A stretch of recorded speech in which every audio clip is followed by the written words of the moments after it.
Доброго вечора усім, хто долучився до телеканалу АТР. Ми у прямому ефірі. Олег Борисов з вами наступної години будемо разом працювати і обговорювати найактуальніші теми, які стосуються безпосередньо нашої країни, ну і за її межами. Гостем нашої сьогоднішньої студії є Сергій Стерненко. Я вже не знаю, чесно кажучи, як його представляти. З одного боку, це керівник громадської організації «Найбайдужі», з іншого боку, цитую, наркоман, убійця, терорист і радикал. Вітаю вас. Вітаю. Дуже дякую, що долучились до нашого ефіру. Ну а насамперед, друзі, хочу так розтлумачити трошки. Це була трошки язва, я не знаю, будемо розбиратися. З чого хотів почати? Звісно, ви, пане Сергія, знаєте вже не з чуток. Та людина, яка організовує мітинги проти того, аби показували документальні фільми проросійські, або взагалі велася якась проросійська тематика на українських телеканалах.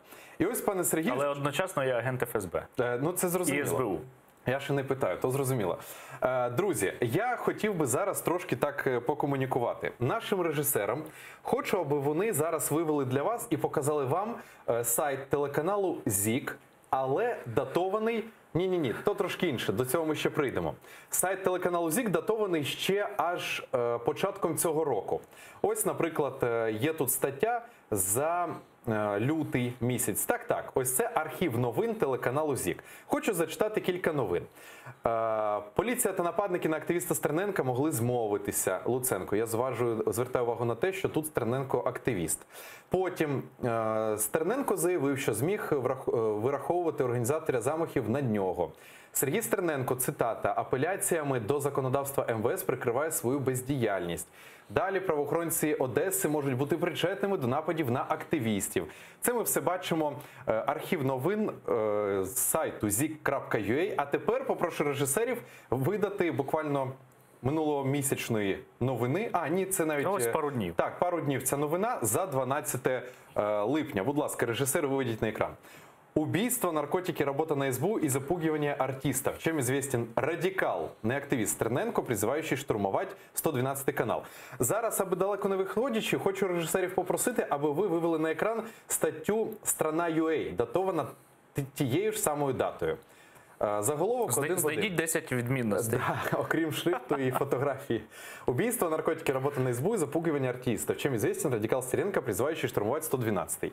І повертаємось до, знову ж таки, ЗІКу. І до чого я це все вів? До чого? Що буквально кілька місяців тому Сергій Стерненко був активістом, згідно з сайту zik.ua, а тут місяць тому він вже став радикалом. І хочу зацитувати, як описують на сайтах. В соцсетях экс-глава Одесского правого сектора Стерненко накануне призвал прийти к зданию телеканала, фильм и так далее. Акцию «Радикал» назвал допримерным спецпоказом. Страна вспоминает, чем известен скандальный националист, который собирает радикалов для штурма 112 Україна. Хоча ще на цьому ж сайті, буквально 2 місяці тому, він був добрим активістом, який боровся за Україну і так далі. Також от у нас ще є відео, зараз я також його нашим режисерам скину, навіть про Стерненка вже встигли зняти мультик, правильно я розумію, так, Сергій? Ну, насправді декілька, але те, що я скинув перше, це найпрекрасніший витвір мистецтва, що я бачив за останній рік. От я режисерам нашим скинув, будь ласка, покажіть, в полі вікно можна показати, аби ви зрозуміли, як і що взагалі, і хто такий Стерненко згідно з тих повідомлень і відео, яких ми бачили. Менше з тим, це була така собі, знаєте, вхід перед великою дискусією. Пане Сергію, по-перше, у мене дуже багато питань. Ми от з Назаром, нашим редактором, дуже багато сильно так готувалися до цього інтерв'ю, починаючи ще з вихідних, і дуже багато намоніторили, от і частково ми вже показали, хто ви були на тих чи інших ресурсах, ким ви стали буквально за місяць. Що сталося? Чому, от, якщо брати окремі інформаційні агентства, які ми вже зацитували, чому вони так різко вас не полюбили? Я більше скажу, на тому ж ЗІКу близько місяця тому мав вийти великий матеріал, відео, сюжет про всі напади на мене, про те, які є новини в розслідуванні щодо нападів. Там були навіть деякі, по-моєму, ексклюзивні деталі, але випускати це відео мали буквально через 3 дні після того, як з'ясувалося, що телеканал придбав Медведчук. І я зателефонував знайомій журналістці, яка, власне, в мене брала коментарі з цього приводу. Вона сказала, що вона буде звільнятись, і я попросив її не давати в ефір те, що вона знімала про мене, тому що фактично вже телеканал належав Медведчуку, і це було б неправильно. Так? Що там показували щось про мене позитивне, тому що... Ми бачимо, до речі, в «Полі вікні» саме цей мультик, який знову постраждав. Якщо про тебе добре каже Медведчук, це, або його медіа, це хороший привід замислитись. Що сталося? Сталося те, що... власне, ми бачили щойно приклади звичайних російських новин, які чомусь показуються по українських телеканалах і розганяються через сайти, які позиціонують себе нібито як українські медіа. По факту це російські медіа, які контролюються Російською Федерацією сьогодні. І от ця їх зміна риторики, вона обумовлена виключно тим, що змінився, по-перше, власник, а по-друге, мабуть, з тим, що я закликав вийти на протест проти телеканалу 112, і я був на акції протесту біля телеканалу News One. Після всім відомого анонсу «Надо поговорить». І я, власне, анонсував протест. Я анонсував, я написав пост. А, звісно ж, це ми з друзями обговорювали попередньо до того. Написав пост, що варто було б сходити на 112 і подивитись прем'єру фільму Олівера Стоуна «Нерозказана історія України», де Путін і Медведчук в головних ролях. І після цього буквально, я не знаю, матеріалів 50, мабуть, вийшло проти мене. Я моніторив, мені було цікаво подивитись їх реакцію. І реально вийшло матеріалів 50 на сайті Інтера, подробності, ЗІК, News One, 112, Наш, що там ще в них є, наче все перелічив, чи не все? ЗІК, так, власне. Я теж переглядав. Вони оце весь день накачували інфопростір, і вночі відбувся вибух з гранатометом. До речі, там вже з'явилася інформація, чесно кажучи, не знаю, наскільки вона підтверджена правоохоронцями, що ці гранатомети, вони з ДНР звідкись там привезені. Ар'єв повідомив, що це партія російського виробництва, і що цієї ж партії гранатомети були вилучені свого часу на Донбасі в схованці бойовиків ДНР, так званої ДНР. Знов ж таки, до чого я це все веду? У мене тут ланцюжок дуже довгий. Почали з того, що перефарбування, можна напряму так сказати, що на тому сайті одному ви були там активістом, вже за кілька місяців ви вже радикал. І націоналіст, робота на СБУ і наркотики. З іншого боку, маємо ось ці акції, маємо ось дуже прикуту до вас безпосередньо увагу на усіх телеканалах вище згаданих. Утім, з трибуни Верховної Ради заявляли і кажуть про те, що причетність Медведчука до тих чи інших інформаційних телеканалів не знайдена. Тобто доказу жодного нема. Як тут, тут вже в мене питання до вас як до юриста, як тут можна все ж таки склеїти всі ці ланцюжки і довести або навпаки спростувати, що все, що раніше казали про належність до Медведчука ось цих телеканалів, є фейком? Це робота не Верховної Ради, а правоохоронних органів насамперед. Там з трибуни про це говорили. І Служба безпеки України мала би цим займатися. Але якщо ми вже ґрунтовно дивимося на це питання, то відштовхуватись потрібно не від тих норм кримінального права, які в нас сьогодні є, і кримінального процесу, а відштовхуватись потрібно від того, що ми повинні нарешті на 6-му році війни, дай Боже, визнати Російську Федерацію агресором з усіма відповідними наслідками. Ми повинні прийняти закон про колаборантів, внести відповідні зміни до Кримінального кодексу. І всі люди, громадяни, які співпрацюватимуть з країною-агресором, офіційно країною-агресором, вони будуть за це нести кримінальну відповідальність. Всі поїздки Медведчука і номінального власника його телеканалів Козака до Москви – це буде кримінальна відповідальність. Робота в інтересах російських медіа – це буде кримінальна відповідальність. На даний момент ситуація в правовому полі у нас така, що можна вийти з прапором ДНР на центральну вулицю будь-якого міста України, і це не буде посяганням на територіальну цілісність. Навіть адміністративним штрафом. Це не буде злочином. Так, це не буде навіть адміністративним проступком. Це потрібно змінювати. І це не просто примха, чи так було би правильно. Це питання виживання України, насправді. Тому що ми бачимо, що Медведчук дуже сильно посилює свій вплив. в медіасередовищі. Зокрема, сьогодні я не знаю, наскільки це підтверджена чи не підтверджена інформація, треба буде перевірити, але я чув, що такі переговори тривали пару тижнів тому. Сьогодні я прочитав на одному з сайтів новин, що Медведчук купує телеканал «Прямий». Так, Петро Я Порошенко, цього не я пам'ятаю, виключаю. тоді приходив особисто на «Прямий», чим підтвердив свою причетність до цього каналу і сказав, що «Прямий» не продається. Навіть проморолик вони, здається, знімали. Звісно. Тільки але- парахоботи Петра Олексійовича його підставили, тому що Карл Волох писав, що так, це телеканал Петра Олексійовича. Але суть не в тому. Суть в тому, що Медведчук збільшує свій вплив. Медведчук, коли ми говоримо взагалі Медведчук, ми повинні розуміти Путін.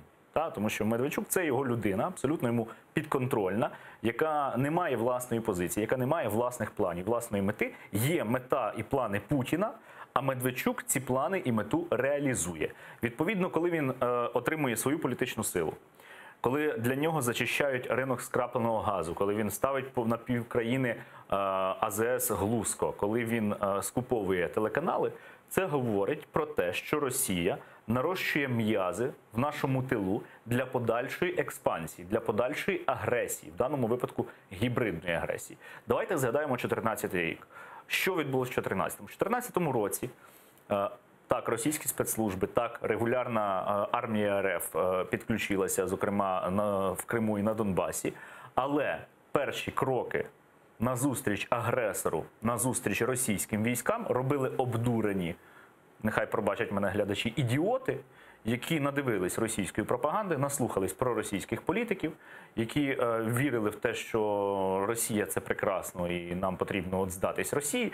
І, власне, через оцих ідіотів відбувалась напівлегалізація цієї агресії. Тому що навіть Путін, коли окупував Крим, він прикривався чим? Він прикривався тим, що місцеве населення це підтримувало. І як би нам не хотілося це визнавати, але на превеликий жаль, частина місцевого населення дійсно це підтримувала. Чому? Тому що їм промивали мізки, над ними працювали системно, багато років підряд. І це саме зараз відбувається ось прямо сьогодні в інформаційному просторі. Нас просто готують до чергового витка російської агресії.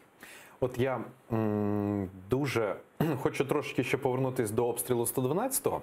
Я дуже класний, на мою думку, пост Анни Маляр прочитав. Вона написала наступне, що от зверніть увагу на 112 канал, а саме на те, куди був здійснений постріл. Справа в тому, що 112 канал – це не вся будівля. Це перший, здається, 4-й і 6-й поверхи. А обстріл вівся якраз десь на рівні 3-го поверху. І Анна Маляр припустила, що тут дуже розумний стрілок попався, тому що з одного боку, якраз напередодні акції протесту під 112 каналом відбувся обстріл будівлі, де знаходиться 112. Довести причетність саме того, що обстріл був по телеканалу, а не по страховій компанії, яка там, можливо, це якийсь боржник і так далі, неможливо довести, але картинка створена. Як ви гадаєте? Прямо вивіску. Да, прямо вивіску. Або там трошки лівіше, то байдуже, все одно. Отже, ваша думка взагалі і ваша позиція зрозуміла, що вона може там не збігатися з... Це моя суб'єктивна думка. Ваша суб'єктивна думка щодо того, чи можливий такий факт, що обстріл вівся безпосередньо самими замовниками, не радикалами, не націоналістами, не активістами, а безпосередньо самими людьми, які на цьому телеканалі там працюють, маю на увазі там, з керівництва, замовників. А ми можемо вивести крупний план, так, щоб було видно? Ось було видно, що зараз відмотають. Режисер, будь ласка, я покажіть на весь дещо план. хочу показати. Майже. Ось, чудово. Там видно, власне, місце пострілу. Якщо звернути увагу, то площина вікон, і зокрема, скла зверху, біля даху, вона перевищує в рази площу самої стіни фасадної. І тут, щоб промазати, то я не знаю, як треба було стріляти. От бачите, я переплутав, не 3-й поверх, а перший це... Перший канал – це студія, другий – це компанія, третій – це...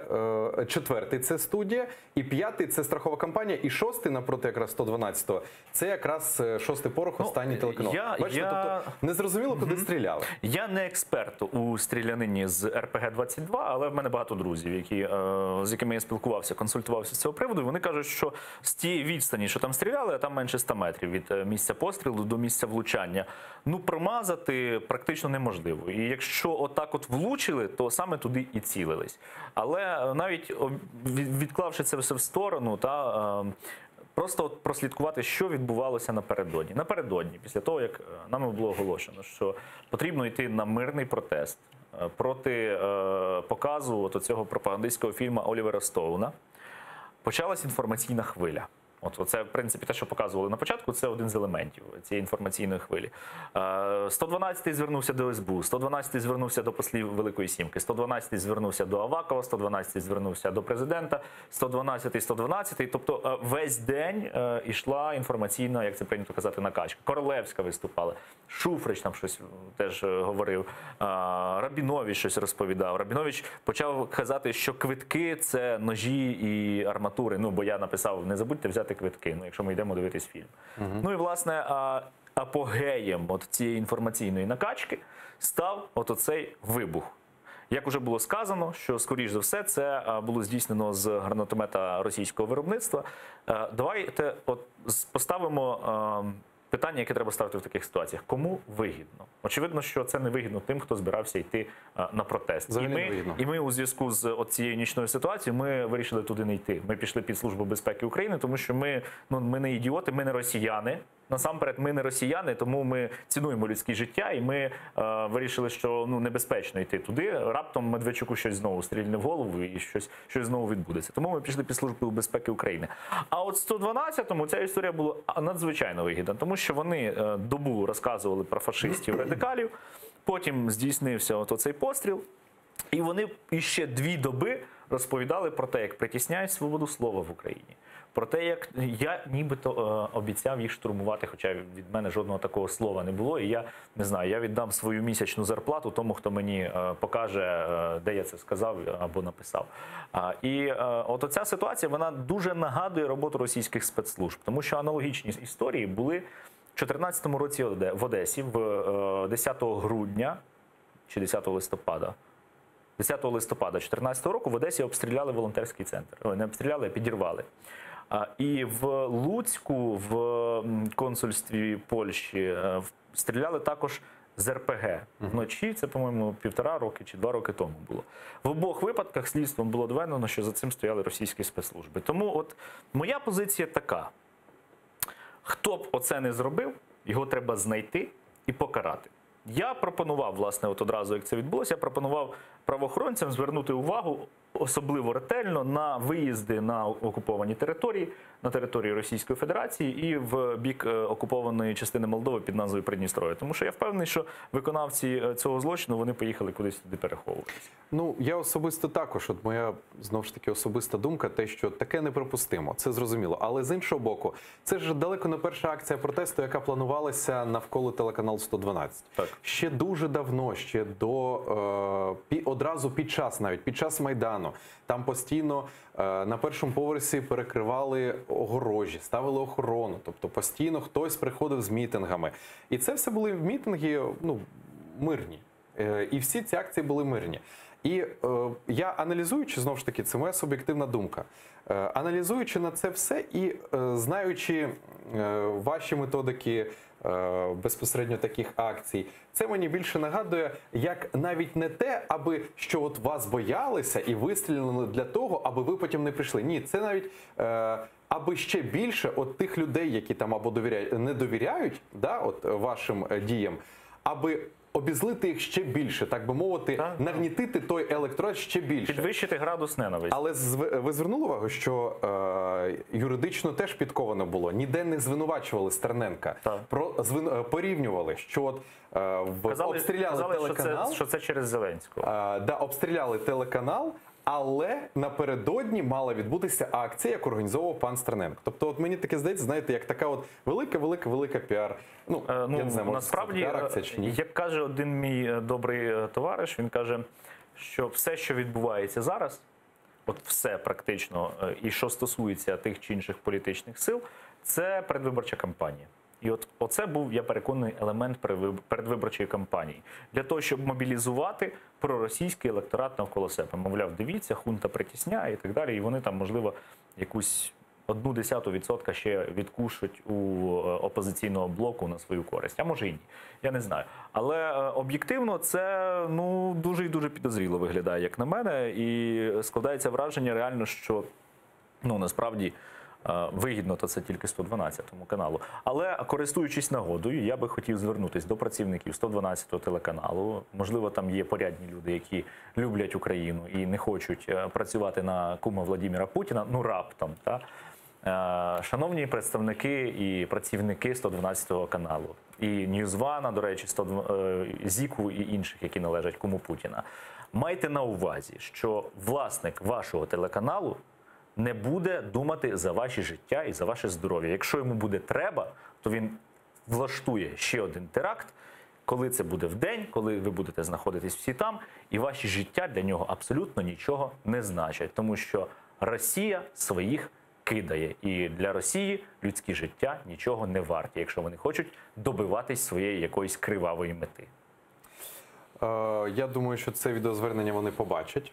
Ми обов'язково це по всім нашим ресурсам розкидаємо, розпишемо. І давайте в продовження цієї теми, вже потроху відходячи, що хоча скандальний фільм «Нерозказана історія України» не показали в ефірі телеканалу 112 Україна, утім розмістили його на своєму сайті у новині про Медведчука. Зокрема, у ній привели його цитату. Він розповідає, що головна помилка влади України полягає у вибудовуванні ідентифікації всієї країни та ідентичності, яка близька лише частині народу. Про це голова політради партії «Опозиційна платформа за життя» Віктор Медведчук розповів у тому ж фільмі Олівера Стоуна. Давайте послухаємо цитату і повернемось до обговорення. Помилка сьогоднішньої влади полягає в тому, що вона намагається вибудовувати ідентифікацію усієї країни, де говорять на різних мовах, де сповідують різну релігію, де дають різні оцінки історичним фактам. Вибудовувати цю ідентичність на ідентичності близькій тільки частині народу, частині населення. Це найбільша стратегічна помилка сьогоднішньої київської влади, тому що ця ідентичність ніколи не утвердиться на території всієї країни. Почули, що на цитату Віктора Медведчука. Пане Сергію, тут просто хочеться почути вашу думку щодо почутого. Я впевнений, що якщо витратити 5 хвилин на те, щоб гуглити, то можна знайти цю ж цитату від Владимира Путіна. Власне, я думаю, що це найбільш вичерпний коментар, який можна дати щодо висловів Віктора Медведчука. Чому? Але власне, хотів сказати дуже коротку думку. Але насправді ж то трансляції по телеканалам не відбулось. Не відбулось. Не показали. Не відбулось. До цього так само скасували телеміст. Чому скасували і чому не показали? Тому що є громадська активність. Я, власне, хотів би закликати наших глядачів ніколи не боятись виходити на протести, показувати свою позицію, свою точку зору, тому що, якщо докладати реальних зусиль, можна реально змінювати свою країну, які б Медведчуки вам не протистояли. Якщо можна його так назвати, телеміст відбувся, але якщо можна назвати його телемостом. Все ж таки Андрій Малахов спілкувався з, чесно кажучи, мені особисто невідомими українцями, які казали, що дуже скучили за братським народом і хочуть якомога скорішого повернення. Але до речі, хочу звернутися зараз до нашого редактора Назаре. Ми показували в ефірі, здається, в п'ятницю дуже чуттєве відео, яке зробила Яніна Соколова щодо братського народу і телемоста. Будь ласка, підготуй це відео, і якраз наприкінці ефіру його нашим глядачам покажемо і нагадаємо про все це. Але знаєте, що мене турбує? От коли ми говоримо навіть про показ цього фільму, дружина Медведчука, Оксана Марченко, вона в себе в Інстаграмі писала, що цей фільм будуть показувати в кінотеатрах 50 країн світу. 70 я читав. Вже 70. Так. В тому числі і в Сполучених Штатах. Я думаю, що цифра на порядок перебільшена, але тим не менше я впевнений, що в ряду країн світу цей фільм будуть показувати. Мені дуже цікаво, яка позиція нашого МЗС, нашого президента, як гаранта Конституції відповідального за зовнішню політику, що вони зробили, скільки нот вже надіслали до іноземних дипломатичних установ з вимогою закрити, припинити цей показ цього фільму, тому що це явно російська пропаганда з купою фейків антиукраїнського спрямування. Мене в даному випадку більше дивує, чому на це реагують активісти, на це реагують відверто проукраїнські люди. Утім, про українську позицію, утім, на це не реагує Міністерство інформаційної політики. Національна рада з питань радіо і телебачення каже, що це не в її повноваженнях, і вони звітують, що жодних проросійських натяків у цих фільмах не вбачають. От мене це дивує. Це система вже, яку зламати неможливо. Можливо, і реально в Нацраді, в кулуарах десь розуміють, що, вибачте, але срака, вибачте, за прямоту. Але вони юридично нічого зробити не можуть. Так само, як Міністерство інформаційної політики. Я припускаю, що дійсно можуть бути певні юридичні перепони для того, щоб, власне, реагувати відповідним чином на всю цю російську пропаганду, але повернемося до того, про що я казав на початку. Закон про колаборантів, встановлення кримінальної відповідальності за підтримку країни-агресора, і поїхали, і так далі, і так далі, і так далі. Визнання Росії країною-агресором. Те, що зараз відбувається, це наслідки безвідповідальної політики, яка в нас триває всі ці роки. Безвідповідальної по відношенню до власних громадян, до власних територій, до Криму, до Донбасу та до питання російської агресії. Якщо ми, як держава, захищаємось, якщо ми, як держава, хочемо зберегтись і не дати окупантам захопити наше інформаційне площину, наші території, людей ще брати в полон, наших громадян, то ми повинні робити все для цього. Ми не повинні, знаєте, не дай Боже, уявімо, що ви йдете додому і на вас хочуть напасти. Я знаю, як це, на превеликий жаль. Не дай Боже, ви уявляєте, що на вас можуть напасти. І у вас вибір, так? Або ви захищаєтесь, або вас вб'ють. Уявімо, що немає варіанту тікати. І все. І ви маєте вибрати тут і зараз.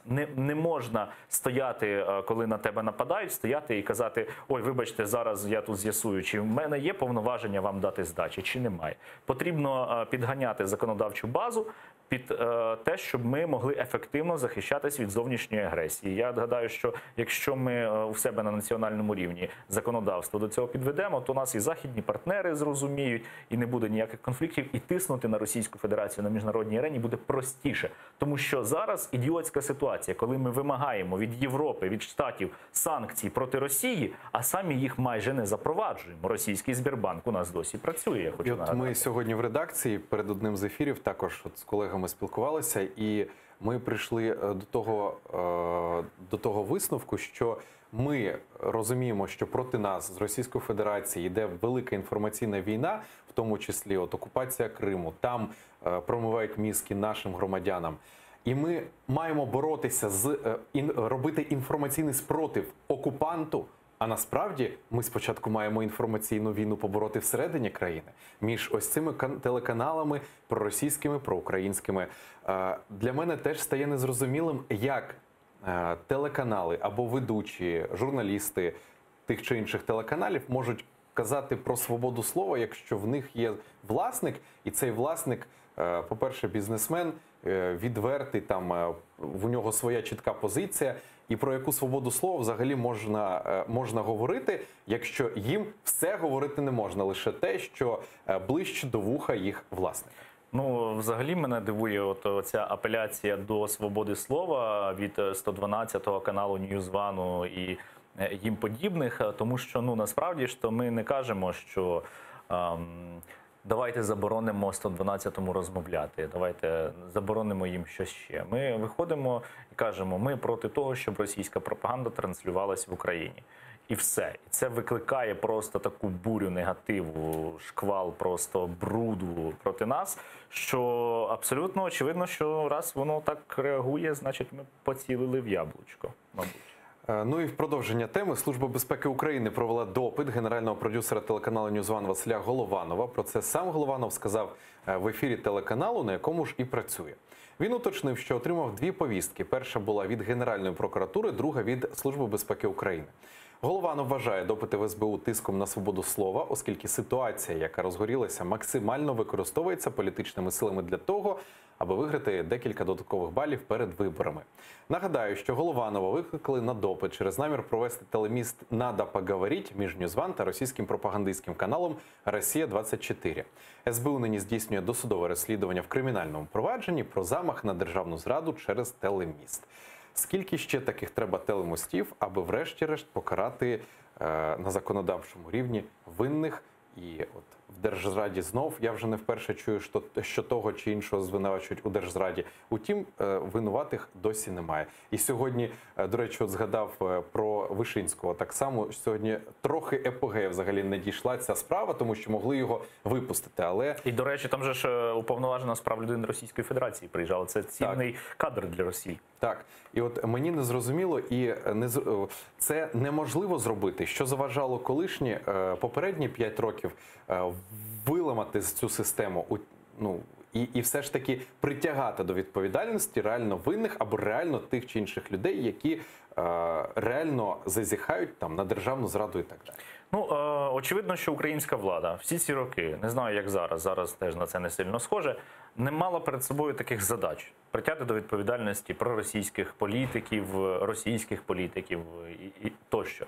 Ситуація така, що я маю 3 кримінальних провадження проти себе. Я тричі обвинувачений.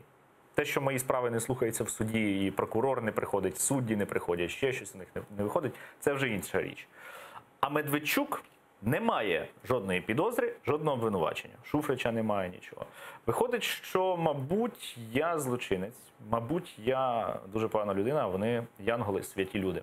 Виходить, що у держави Україна не має претензій до тих, хто представляють інтереси Путіна сьогодні в Україні.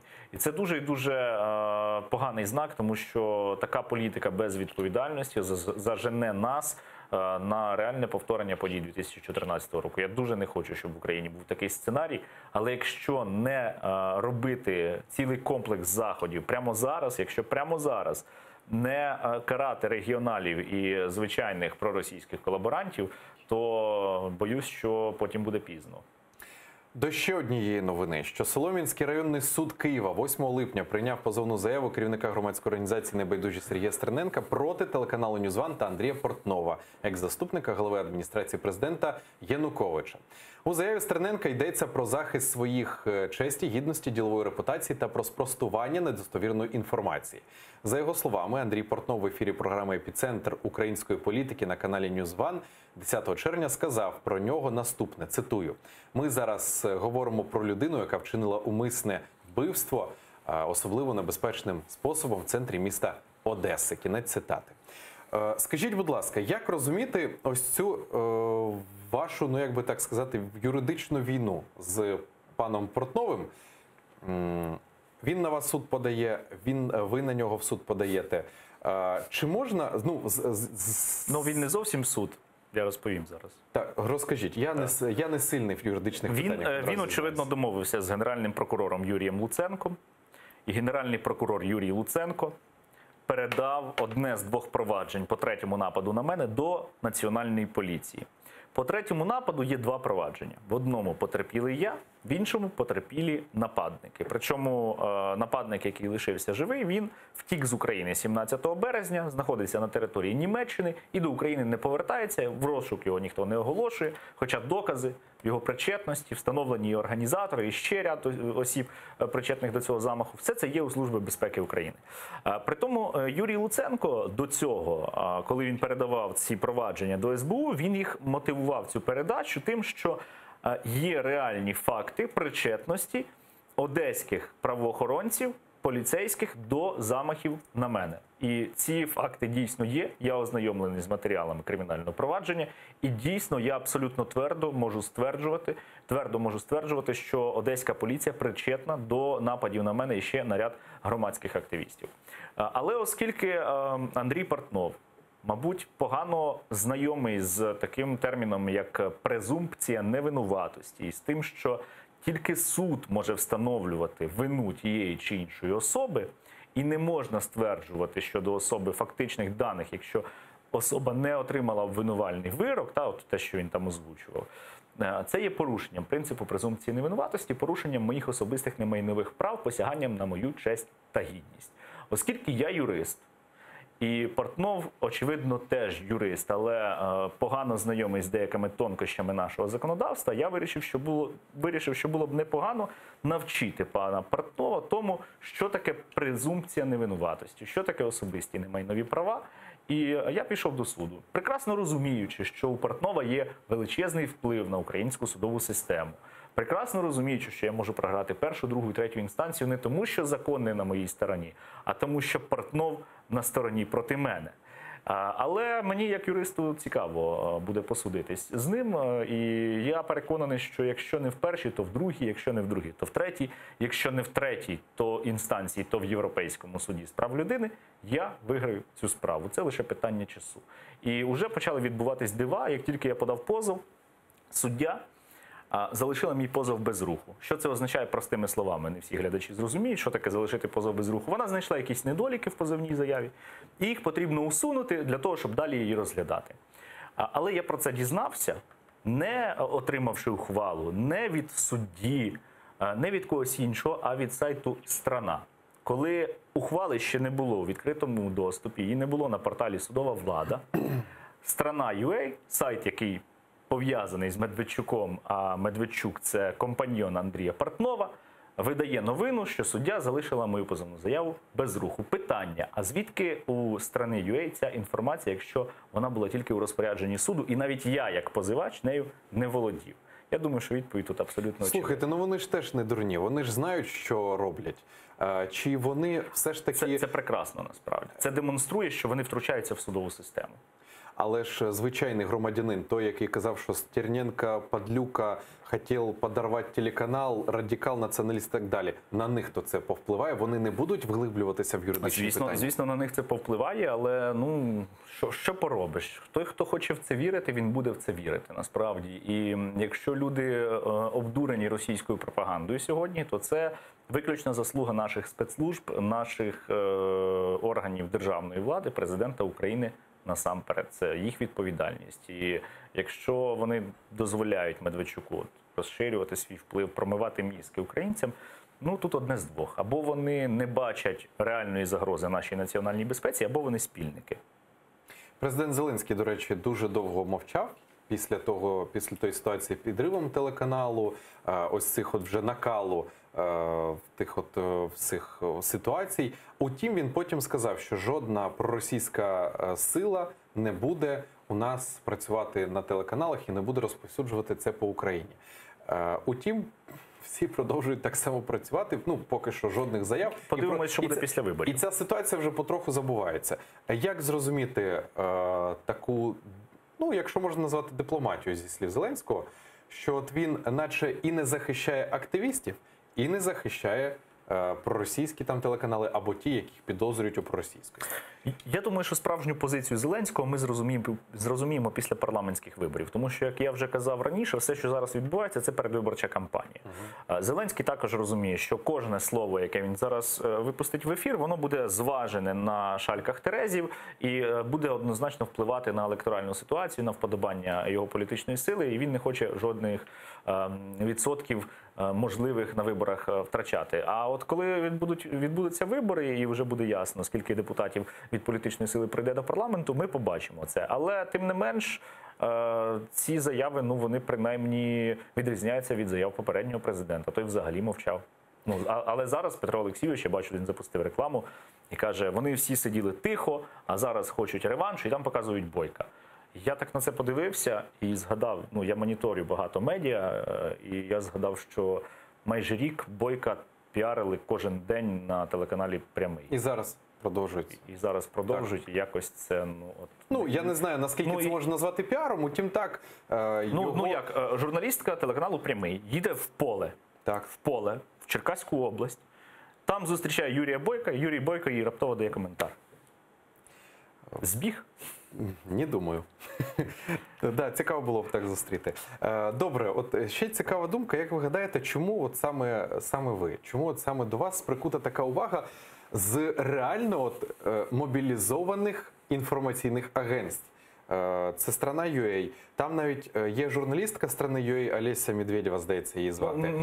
Я б не казав журналістка. Ну, позиціонує себе як журналістка. значить. Це членкиня партії, як вона, «Сильна чи успішна Україна» називається, Клименка, колишнього міністра доходів та зборів часів Януковича. Ну, але менше з тим, вона все одно робить блоги. Вже не один блог зробила, де ви фігуруєте. Так. Як радикальний націоналіст, ну і так далі. Ми вже про це говорили.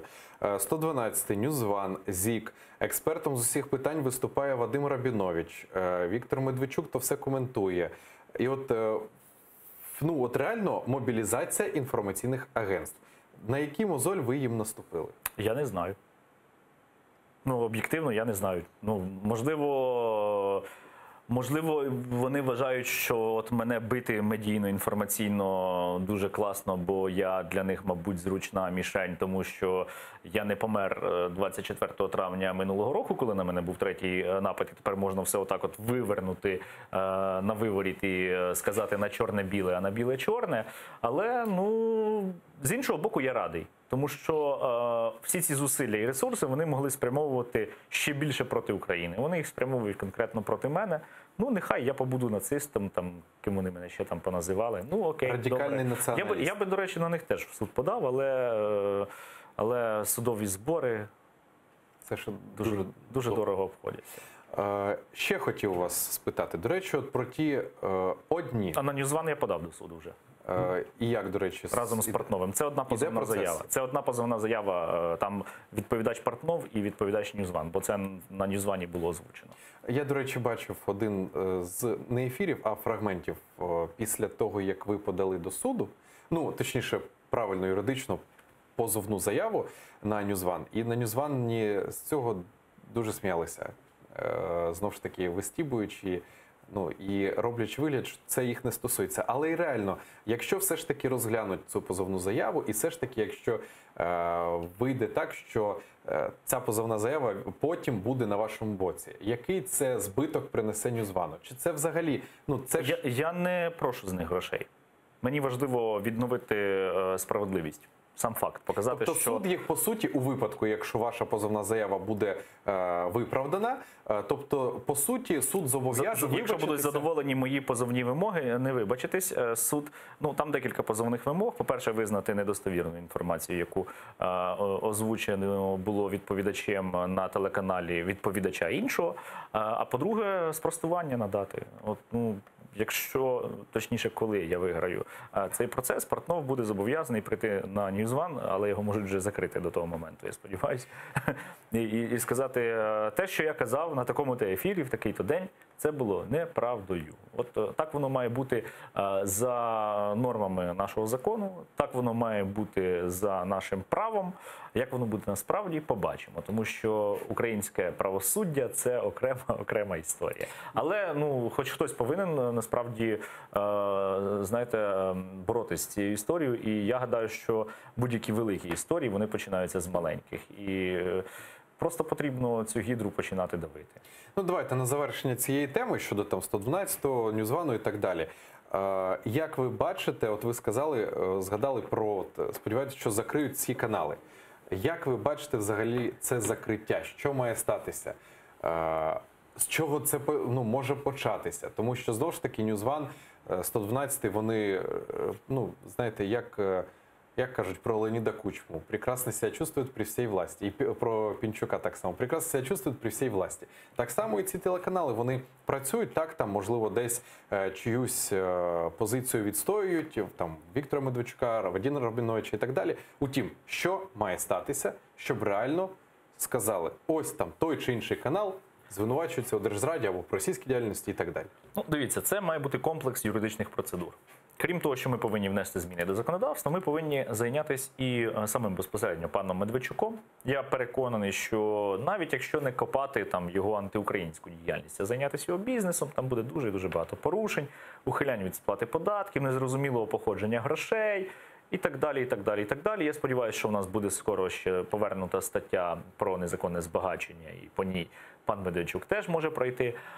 І насамперед треба буде звернути увагу на номінального власника телеканалів Медведчука, на Тараса Козака. Тарас його звати, якщо я не Так, помиляюсь. здається, Тарас. Ну, Козак прізвище точно пам'ятаю. У нього ця людина практично все життя була на державній службі або на виборних посадах. Звідки в нього гроші на цілий медіахолдинг? Де він їх взяв? Якщо це все копати, я переконаний, що конфіскувати ці активи можна буде дуже легко і просто. Це один шлях. От Є ще один. запам'ятайте, будь ласка, коротко додам, поки не відійшли від теми. Таня Даниленко у нас в ефірі казала, коли у нас був якраз марафон присвячений купівлі Медведчуком ЗІКу, вона сказала, що в середньому, це нашим глядачам, до речі, також буде важливо знати, інформаційний телеканал на рівні там 5-го, Еспресо, 112-й, Ньюзван, він обходиться у $500 000 на місяць. Один. Множимо на 4. Один телеканал. І це середня вартість. І це взагалі інформаційні телеканали до 500 людей. Якщо не помиляюсь, там, наприклад, інформаційний канал 112, це, здається, там 400 з гаком людей, на Ньюзвані там до 300, там, наш там також до 500, і так далі. В середньому це однаково на інформаційний Близько $2 телеканал. мільйонів на місяць. Так. І це, продовжуючи до того, що звідки у пана Козака Це такі дуже гроші? просто. Правоохоронні органи повинні спитати, звідки гроші взяли. Питають? Покажіть. Не питають. Якби питали, то вже би, я думаю, ситуація стояла інакше. Але це один шлях. Є шлях другий. Національна рада з питань телерадіомовлення має повноваження звернутися до суду з вимогою позбавити телеканал ліцензій, в тому числі за антиукраїнську діяльність, за діяльність, яка загрожує нашій національній безпеці. Це чітко прописано в законодавстві. Національна рада складається з 4 представників від Верховної Ради, 4 від президента України. Легітимною вважається засідання Нацради, коли є хоча б 6 її представників, і вони можуть приймати рішення вже. Тобто потрібно 4 голоси в такому випадку для того, щоб прийняти рішення про звернення до суду і позбавлення ліцензії того чи іншого телеканалу. Можна піти і цим шляхом, а можна піти одночасно 2. Інструменти для того, щоб це зробити, є. Можна навіть третій шлях обрати, як я вже казав, закон про колаборантів. Розриваємо відносини з Російською Федерацією, визначаємо її чітко як агресора з усіма відповідними наслідками. Для цього потрібна одна, усього лиш річ, котрої так не вистачає нашим політикам останні 20 з гаком років. Для цього потрібна політична воля. І все. Але ж, знову ж таки, повертаючись до політичної волі, які б бажання не були, але не рубиться ця система. Не рубиться вона. Можливо, сокира не в тих руках. Можливо, сокира не в тих руках. Або сам себе не будеш рубати. А можливо, і цю сокиру, яка не в тих руках, а її і не дадуть тій людині, яка могла б реально щось порубати і так далі. Добре. Хто зна. Будемо сподіватись. Я сподіваюся, що все ж таки застануть ті часи, коли ми будемо, як завжди я кажу, у Бахчисараї на День Незалежності, 24 серпня, під гімн України, пити лізлі-хаве, смачну каву, і насолоджуватись тим, як Путін біжить через Кримський міст. І за собою він його спалює. Є сказочка на ніч, да?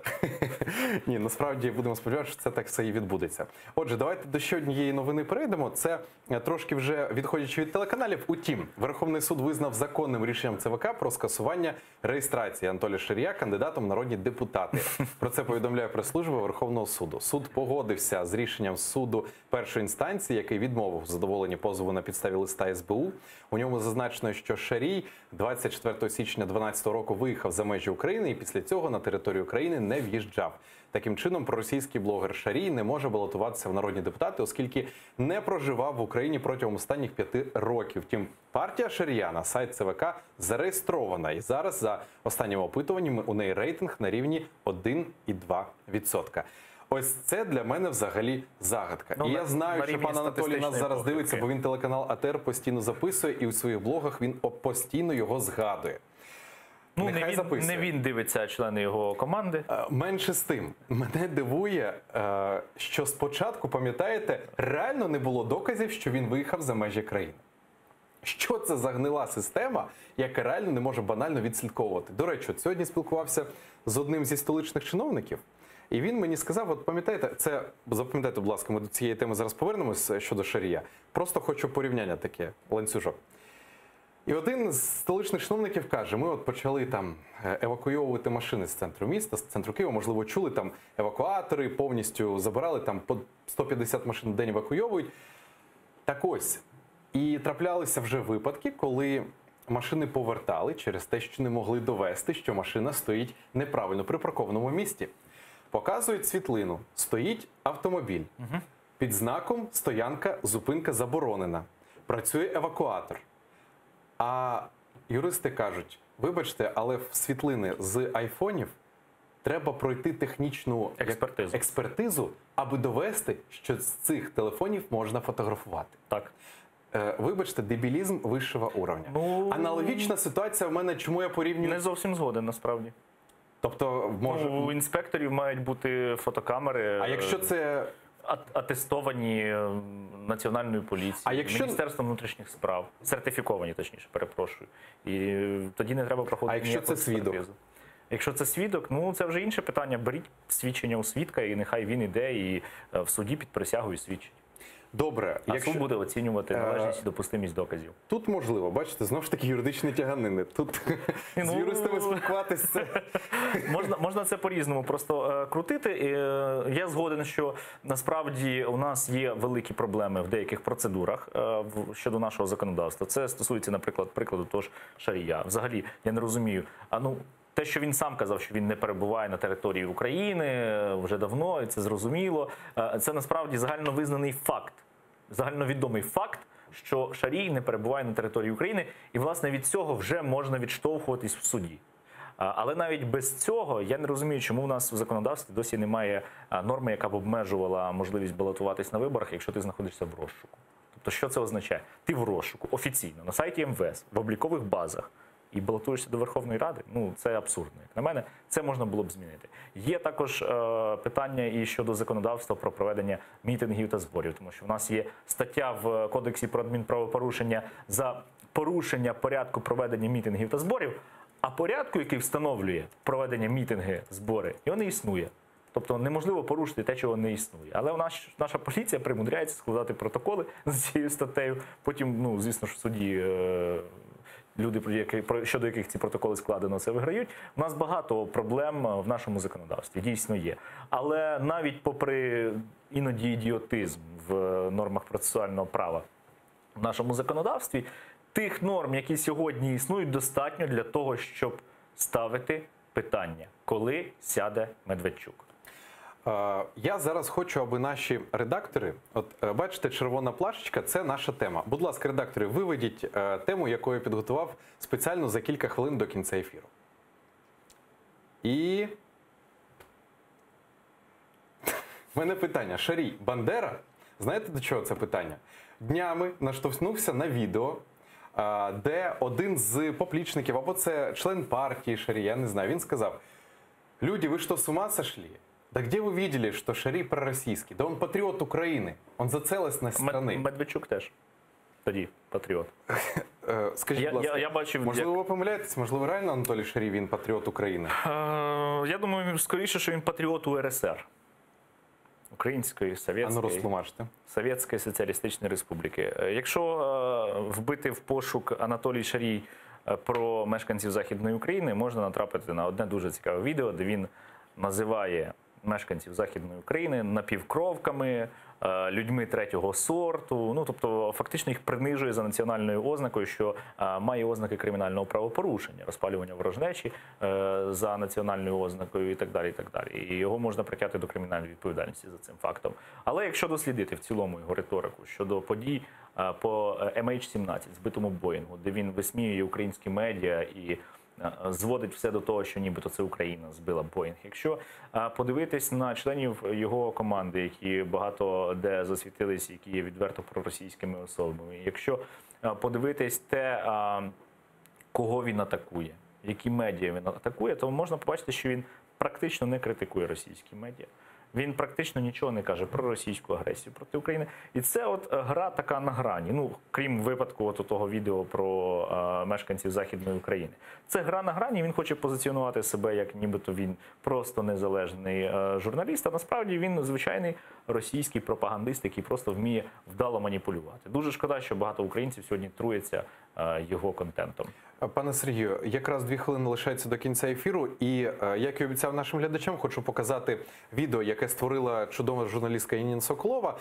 Ми в неї з ресурсу це відео взяли. Нагадати вам про телеміст, про «О чому надо поговорити» і про братські народи, про які говорилося безпосередньо на цьому так званому телемості дружби братських народів. Давайте подивимось. Увага на екран.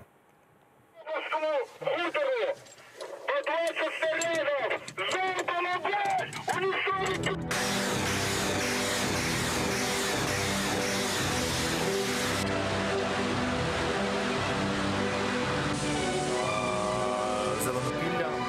Це якраз було от в ті дні, коли в мене друг загинув 5 років тому, 11 липня під Зеленопіллям, внаслідок обстрілу з території РФ, і Волноваха. А пам'ятаєте, був такий хештег, ну не хештег, а в них акція, напевно, така була, прикол на ось заборонені 120-мм снаряди писати на Львов, на Київ, Жрій Бандера, шрифти і так Ось далі. Маріуполь щойно показали. Так, обстріл, я пам'ятаю цей день. Так.